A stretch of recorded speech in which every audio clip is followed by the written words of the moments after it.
she turned and she looked at me and I became her. So now I'm inside this medieval woman and I'm looking back at Lynda. And that's when I realized that that bear, that was a dinosaur, that's how they did it. So we can bilocate.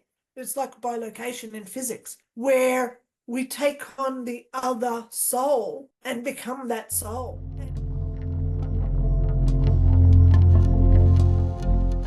Today we're talking to Lynda Cramer.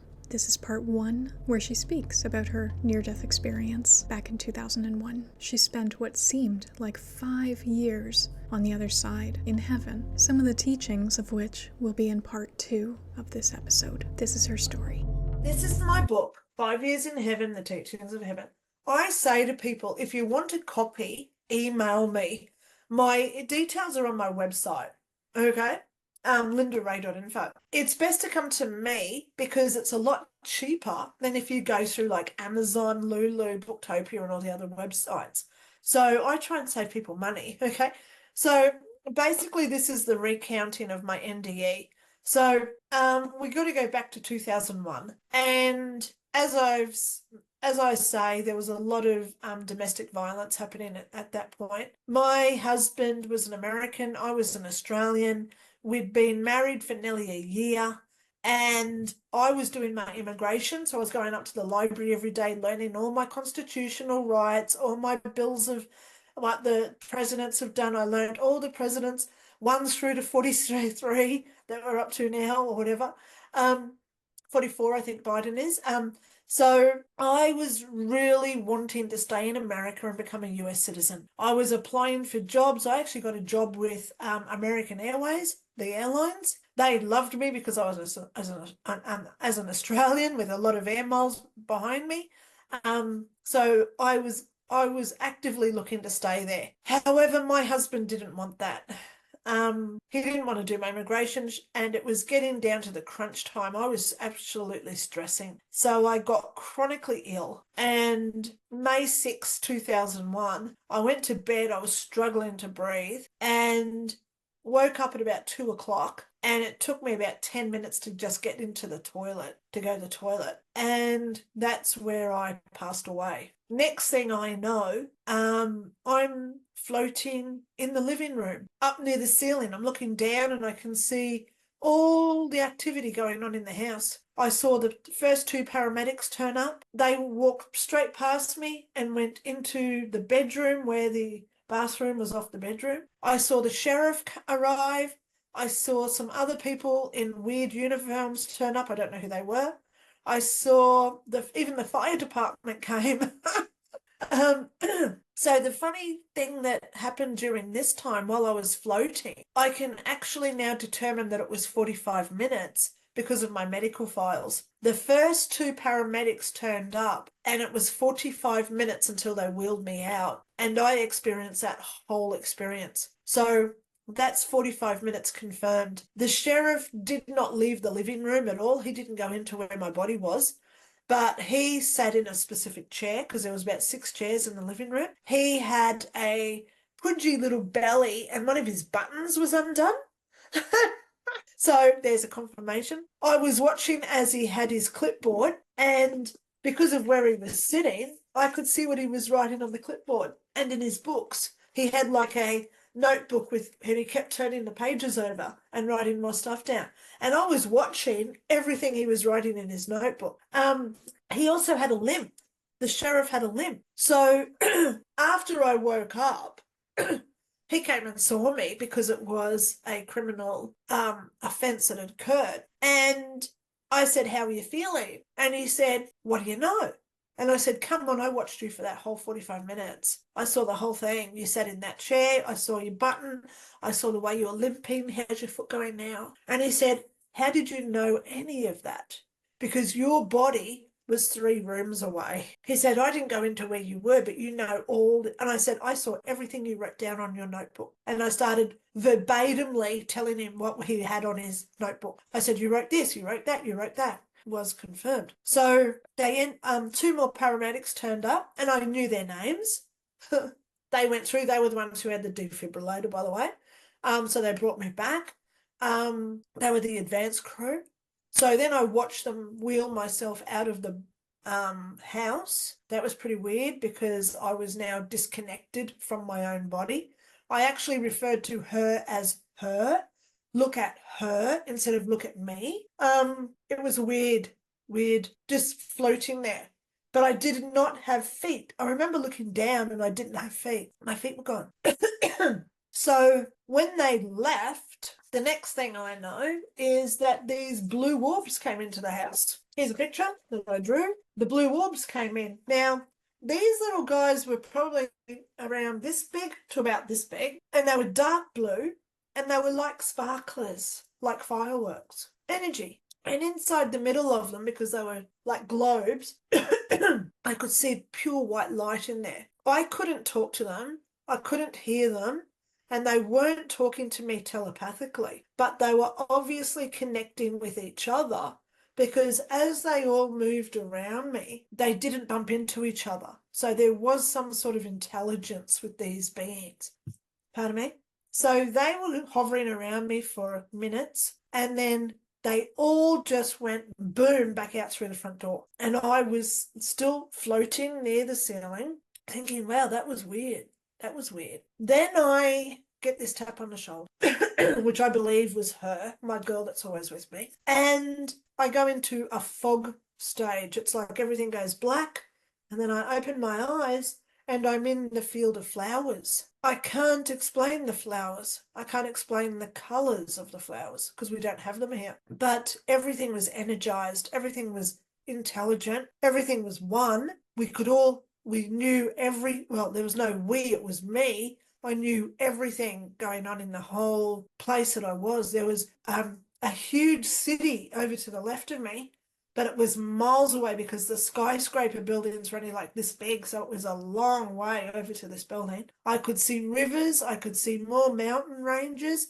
Over in the back, I could see huge mountain ranges. And then I started noticing all the people and the animals there. It was beautiful. So I'm walking around. No one's really paying attention to me, but I'm watching them, listening and observing what they were doing. And it's just funny how it was all happiness, love. I saw one little boy instantly turn into a dog. And I thought, wow, how did that happen? And then I saw a dinosaur turn into a bear. And I thought, wow, how did that happen? And then I saw a medieval woman, like Anne Boleyn, type 1400 vintage. And I thought, well, I'm going to follow her. She walked down through cobbled streets. She walked through little towns, hundreds of kilometers I would have followed her for. And then she turned and she looked at me and I became her. So now I'm inside this medieval woman and I'm looking back at Lynda. And that's when I realized that that bear, that was a dinosaur, that's how they did it. So we can bilocate. It's like bilocation in physics where we take on the other soul and become that soul. And this is where I then realized, why are there so many chairs? There's chairs everywhere. But why do we need a chair when we don't have physical bodies? So that's when I realized that's where we pause and we contemplate and we think about that other soul, that other entity that we've just become. So we get their perspective. So then I'm watching this duck, because I like talking about the duck, quack. He's in a group of a little flock of ducks, and instantly I became one of the ducks. I had feathers, I had a bill, I had webbed feet, and I was doing this thing with my bottom with their little fluffy tail. And then when I tried to talk, it came out as quack, and I'm the duck. And I realized then that I was the perspective of the duck, the perspective. So I'm in this place probably a year and a half. 2 years, I don't know. That's how long it felt like. And I walked thousands of miles. So, here on Earth, I walk about 4 or 5 miles per hour. So when I say I walk thousands of miles, if we put a time on that, how long does that take? So I went into the buildings, I went down by the rivers, I saw water. Funny thing with water, you don't get wet. And then I get this tap on the shoulder and I go back into this blackness like a fog stage. And then that's when I find myself outside this massive like cathedral, and the doors open and I walk in and there's like these 20 seated pews where 20 people could sit on each pew. Very long pews, lead light windows, limestone with wood carved into it, which is amazing. And as I got up to the front of this church, that's where I saw these three guys. Now, they didn't have energy, they didn't have a body. Actually, I'll show another photo which shows clearer. They were energy, and it was going upwards like a reverse waterfall. So the energy is going up and then it's swirling left to right as well as right to left inside this big like head. In front of them there was this box and it had energy coming out of it. So that's why I've got these little lines. And there's me still in my pajamas. So I'm standing there thinking, what's going on? Because I was not scared at all. It was so loving. And I heard telepathically, we are not here to judge. And I instantly knew that I was about to judge myself. This was my life review. So I took the lid off that box and it was eternal inside. There was no sides, no floors. It was eternal.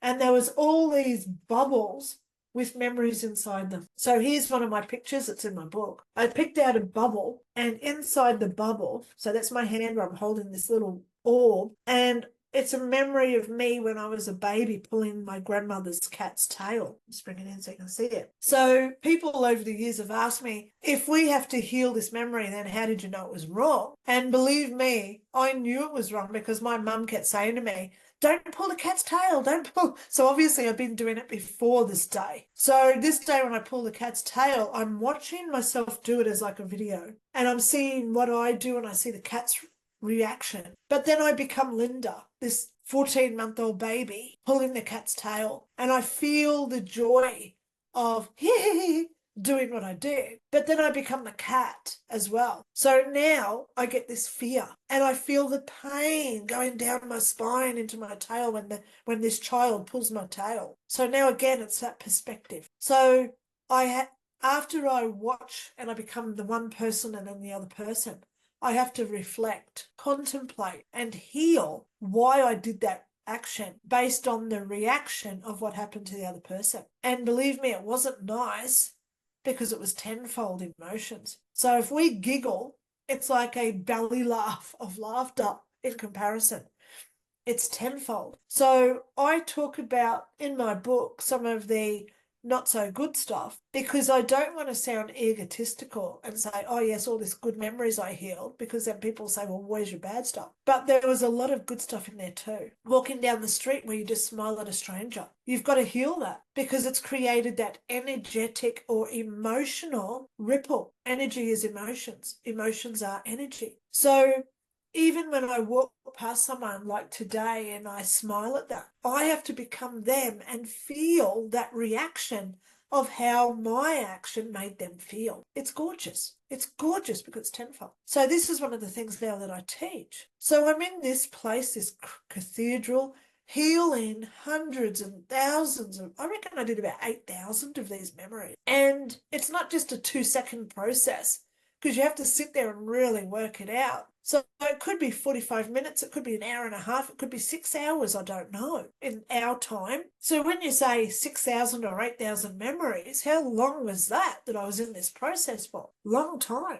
And then I get this tap on the shoulder. Her again. She says, come on, time to go. So now I'm back in this blink where it's a new location. And I find myself in this place where there's no floors, no walls and no ceilings. It's just white. I look down and it's white below me. And it's funny, I don't even feel the floor below my feet because now I've got feet again. So I'm in this place and way over in the distance I can see a woman and she's like this big because she's away. And as she walks towards me because there's no floor, she gets bigger as she gets closer. So she's getting bigger. And she comes right up to me and she says, what are you here for? She was really angry. And I said, I don't know why I'm here. Where am I? She says, you know you're not supposed to be here, right? You've got a lot of things to do. You've got to go back. I said, well, how can I go back when I don't know how I got here? You know, how do I go back? So she calms down and she starts telling me about who she is. She says, my name's Karina and I'm your great, great, great, great grandmother. Straight away, my mind is just, what? 10,000 questions come through my head, obviously. And she says, I want to tell you all about who I am first. So she told me who she was, her life, birthdays, death days, people she married, children she had, addresses where she lived. She told me how to make an axe out of a piece of stick, how to make clothes when you don't have a sewing kit. She told me how to wash clothes, how she made this device that fits on her back. So it was like a washing machine. You take it down to the stream and the creek where she lived, and it had like rollers on it so you can wash your clothes on it. Each one of these was like so in depth. Oh my God, went for hours conversation. You know, if you remember a phone call with a friend and when you get off the phone, you think, wow, we just said so much and it was a half-hour phone call. Imagine what she was saying when it went for hours and hours just on how to make an axe. So how to make furniture. Oh my gosh. How they built the house when, one of their neighbors was coming over and helping them build their house. That sort of stuff. The horse that she rode. Oh my God. How much did she talk about the horse? So then she started talking about me. Lynda, you've got to remember what I say. Okay. After all that I've already been through, I'm just trying to remember everything. You know, one thing in heaven is we don't have papers and pen. We don't have voice recorders in heaven. So I'm trying to remember all this stuff. She told me, so this happened in 2001. She said, you're going to get a job with the police. You'll be there for 10 years. And I did work with the police from 2002 till 2012. So there's 10 years. She said, then you'll need 2 years off. And believe me, I needed 2 years off because I got PTSD. And then she said, you'll be a first aid trainer teaching people how to look after others for 2 years. I did that job from January 15 until, no, sorry, January 17 until 2015 until 2017. 2 years, January till January. How did she know that? But she did know that. Probably because there's no time there and everything's concurrent. She told me about earthquakes. So she told me all my future events. She told me that I'd have a daughter. She said, you must remember this date because that's the date you will conceive her in 2005. So this is 4 years in the future. I remembered the date. And thank goodness I did because I've now got my 18-year-old daughter, Natasha. So she was born in 2006 because I remembered the date from 2005. Pardon me. All this stuff about my own private life, which it's private. Some of it I don't. Some of it I share. Some of it I don't. Obviously, I tell my good friends about it. But then she started talking about natural disasters, earthquakes, tsunamis, the one that killed 500,000 people. She told me about 9/11. She actually said to me, "You must leave America before September. Get out before August." Because in September, everyone will be watching from afar as the two buildings crumble. So I died in May 2001. So she was telling me about 9/11, which happened in September 2001, because she said, I've got to leave. She said, if you leave, you will go into prison. And look at what they did after 9/11. They rounded up all the illegal immigrants, me, and we all got deported or thrown into jail because my immigration wasn't finalised. So I had to leave Australia. She said, you must go back to the land from where you're from, which is Australia. So I did. I came back here in July, at the end of July. So she told me about my life. She told me about economic crises. She told me about COVID. She told me about the vaccines, which I now share on my own YouTube channel. She told me about Trump. She told me about things coming in 2 years. She told me things that are coming in 2032. So why did she share all this information? I have no idea. But at the end of the day, I'm glad that she did because it adds that, it substantiates and gives my story some credibility that it was real. So then she starts talking about reincarnation. She tells me about the tunnel. So she shows me the tunnel. If I go into this, I'll never be able to go back to my own life. So then she started talking about life contracts and how we sign a contract, how we have life lessons and how generally we're here to teach other people theirs. So there's that perspective again. So she actually was educating me. So she was like my teacher. And then she said, now it's time to go. And I said, how do I go? And in hindsight, it was like Wizard of Oz, that movie. She said, all you have to do is remember where you are from and you will go back there. You know, like Dorothy, she had to remember home, click your heels 3 times and you'll go back to, so she said, I love my home, I love whatever she said. So I started thinking about the house where I was in North Carolina. And that's when my eyes woke up and I'm in ICU at the Cabarrus County Hospital, which is now called the Atrium in North Carolina. And they were pulling out all the tubes out of my throat and asking me if I could hear them. So in hindsight, looking back, I didn't know how special my NDE was at that point. In 2003, I contacted Dr. Raymond Moody. I found him. It was like one of those flukes that are meant to be, like we spoke of before. It was one of those, I had to find Dr. Raymond Moody. We emailed each other for about 6 months, back and forward, and he actually quoted me saying my NDE was one of the most in-depth experiences he had ever heard of. So I'm humbled by what I've been through and what I learned. So how do I incorporate that now into my life?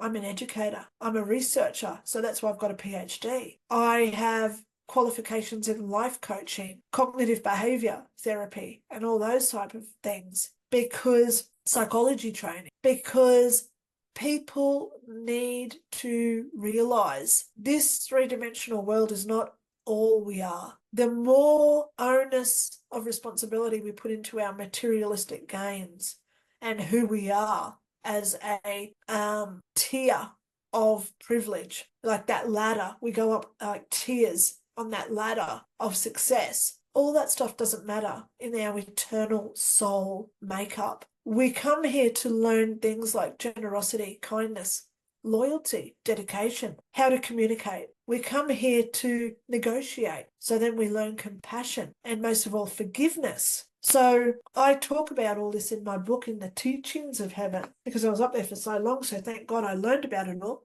The Teachings of Heaven. This is all our techniques, all our tools and training in how to be angelic and heavenly while we're on earth. So what happened to me after I woke up? My psychic abilities were crazy, and I'm still pretty good with being psychic. So I do psychic readings. I see ghosts. Well, I've seen ghosts all my life. I've always been a psychic, but now I'm even more in tune since I've been to heaven. Then one day I saw her. She appeared at the pool and nobody else could see her, only me in the pool. And she said, "Are you ready?" And I said, "What for?" And she said, "Oh, we think you're ready." So who is we for a start? Because I can't work this out. It's above my pay grade. And it was about 2 weeks later that I started seeing spirit guides. So I now do spirit guide readings and tell people what their spirit guides are. I'm honoured by what I do. I feel privileged, obviously, but I'm mostly humbled because I've got this opportunity to awaken other people. And as much as I say, like I did before to you, Hillary, we're all here collectively with our little bit of information. I'm a psychic. I've had an NDE. Look at the modality that you do, which is so needed right now. Then you've got your tarot readers. Then you've got your energy workers, your sound healing people. So collectively, we're creating this energy that hopefully will start healing this planet with what's going on. So in closing, I just want to share one thing that Cramer did tell me. She said, because this happened in 2001, she said, "Lynda, don't tell anyone yet about what happened here because you won't be needed for another 20 years. Oh my God, I nearly started crying then because I can actually see her. It's so vivid when I see her, even though it was 20 years ago. You know, when I was talking about the flowers before, I'm still seeing those colours. I can't tell you what colours they are because we don't have them here, but I still see them in my mind eye, these colours, and I can still hear the music. It's amazing. It's making me want to cry. But ultimately, if I can share one little piece of hope with people, don't get offended. Don't judge people. Just concentrate on what we're doing and how to be a better person ourselves. And try our best in this world gone mad, because ultimately we're all here to learn lessons. And I hope and pray that what I do now brings out the best in everybody else.